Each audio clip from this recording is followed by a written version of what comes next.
Today, center stage, a phone sex tape scandal rocks the Jodi Arias murder one trial. The judge clears the courtroom, sending everybody out, reporters, court watchers, personnel, you name it, so she could listen to audio tape evidence. Now, we heard in the defense opening statement that they were intending to bring on audio tapes of phone sex between Arias and the deceased, Travis Alexander. What does it prove? Obviously, the defense thinks it's something very, very important.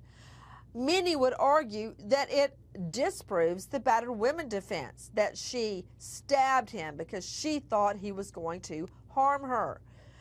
To Jodi Arias, the star of the courtroom, legal correspondent in session, who's also been in the courtroom all day long. Jean, it seems to me, isn't it correct that when these phone sex tapes were made, Arias was living either 300 or 1,000 miles away from Travis Alexander? That's right. She had moved back to Wairika. They were broken up.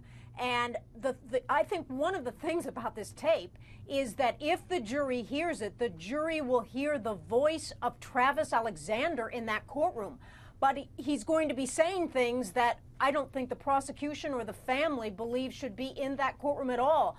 Talking about that he is going to Mexico, talking about with another woman, talking about that they have no future together, but then it gets very sexual and he begins to have phone sex with Jodi on the phone, saying he wants to tie her up, and she has sexual screams and he says it's like a 12-year-old girl. Okay, wait a minute. Is this where he says he wants to tie her to a tree and have sex with her? Yes, as the conversation keeps going. Yes. So she saved this on her phone, Nancy. So she was the one recording it? As far as I know, that's right. And so the big question is, you know, how will it come into the trial if she doesn't take the stand? Well, another issue is, Jane, yes, it paints Travis Alexander as a guy who's using a woman for phone sex. I don't think that's a crime. I'm not thrilled with it. But what about the damage it does to her? But he also seems to be... When he says that, what does she do? When he says all that, well, she agrees with hang up the phone on him?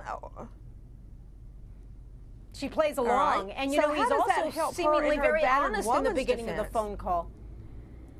They're trying to show him to be a sexual deviant. Yeah. You know, yeah. Well, the thing is, and you know, Nancy, I don't think that's the definition of a sexual deviant. Travis Alexander, I think the defense thinks this is going to hurt Travis Alexander, but doesn't it hurt her too, because she's taking part in it and surreptitiously recording it? That's right, and she's an able participant. It is a consensual situation, and he furthermore starts off the conversation by saying, we don't have a future together, we're going to get married to different people, I'm going to Mexico, and you're not coming. So she knows where he stands.